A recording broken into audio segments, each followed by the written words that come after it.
Welcome back to the 2024 RideStats video series. In this video, we're going to talk about scheduling a ride from an existing template. To do this, we're going to click on the Schedule Existing button, and that's going to bring us to a page that is going to list all ride templates that you have been added as a ride leader for. So in this case, we are going to work on the Withrow and Beyond template. And to do that, we can go ahead and just as a quick side note, when we are in this page, most often you're going to be clicking on the Schedule Again button. And the Schedule Again button is to schedule the ride and add it to the TCBC ride calendar. However, this is also the area in which you're going to go in, and if you want to edit your template, this is where you would go ahead and do that by clicking on Edit Ride. And where this would become useful is remember that templates, once they're created, they are now created forever. So they don't expire after a year. You don't go back in and push out the end date to another year. They're going to be out there in perpetuity. So in some cases, from year to year, you may want to go in, or from month to month, whenever, and go in and edit the ride template. You may do this to add a new ride with GPS route. Whatever the case may be, this would be where you would go ahead and do it. However, in this case, we're going to go ahead and just schedule the event. So we're going to go ahead and click on Schedule Again. And this is now going to bring us into the ride scheduling screen.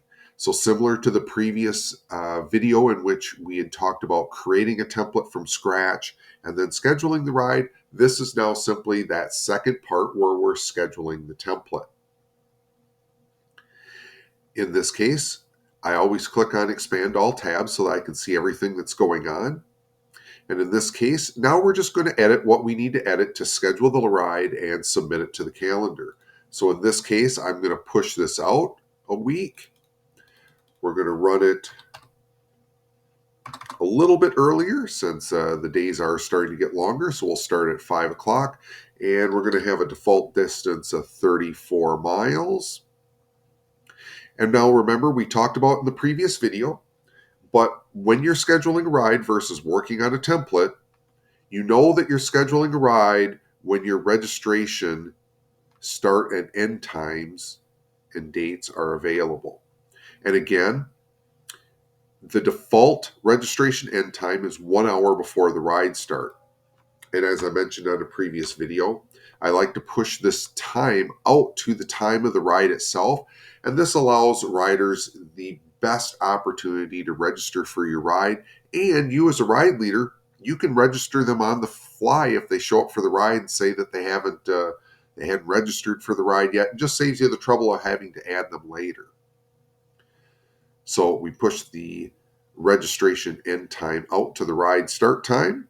We select our leaders for the ride, or as I mentioned, we can add additional ride leaders if that's so. If we wanted to add an additional ride leader, we can do it by their member number, we can do it by their last name, or we can do a combination of part of their first name and part of their last name. Either way, we can get their information up, and then you can see that now they're added to this particular ride, as well as the default ride leaders, which are part of the template. If our location for the ride start has stayed the same, there's nothing that we need to do there. We have our ride with GPS URL, that's default for the ride, and then we have the description. And in this case, this might be an area where I'd want to update the template since we have the old 2023 information in there. I'm actually going to get rid of all of this and show you just the one handy trick, or actually, I'm not going to get rid of all of this because it has the information right there.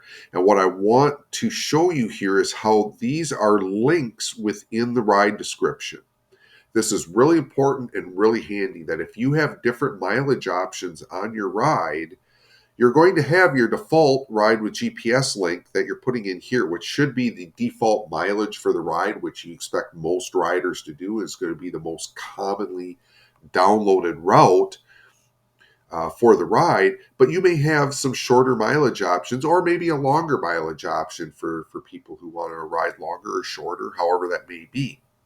So as opposed to just putting the link in there, that doesn't actually hyperlink on the site itself. Therefore, a person cannot click on the description and actually get it to jump to ride with GPS so that they can download the route. The way that you actually create this link is by going ahead and clicking on this link button right here. And what this will allow you to do is create the name of the link. I'm going to say short route. And then I can go ahead and paste in the URL for the route. And in this case, I'm going to grab the 26-mile route. And I'm just going to go ahead and paste that in. You can see it changes it to HTTPS. And when I click on OK, you can now see that it's in this light blue and underlined, which shows you it's an actual hyperlink as opposed to it just being the HTTP text.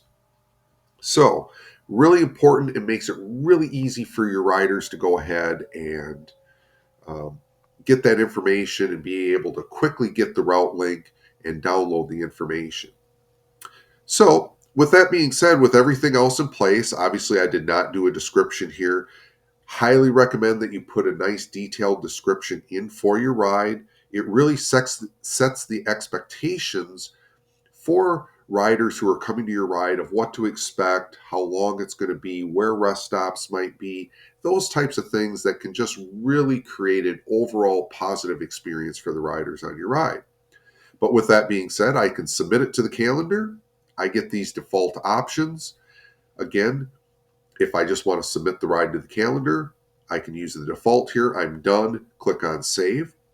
These other two options, if I'm scheduling another ride on this date with a different ride type, that's very handy that if you're going to do an A ride and a B ride, you want them to show up on the calendar so that people know there's going to be maybe a fast, longer group and a slightly slower, shorter group. That allows you to go ahead and fill in all the information. You don't have to adjust much other than the ride type, and it's really saving you time in the re-entry of information. Or if I'm doing this as a series of rides and I want to schedule it for the next Monday, and that's the way my template's set up, I could choose this option and go ahead and schedule it that way. So either way, saves you time, but in this case, I'm all set. I'm going to save that ride. And as soon as my screen returns, in just a moment here, there we go. And in this case, my ride has been saved. And if I go under the view calendar, you will now see that for the 11th, here is my Withrow and Beyond that was just created, along with my hyperlinks that will take you directly to the ride with GPS route right in the description. So that concludes this short video. In the next video, we'll talk about how do I schedule a ride that I've previously led in the past. Stay tuned.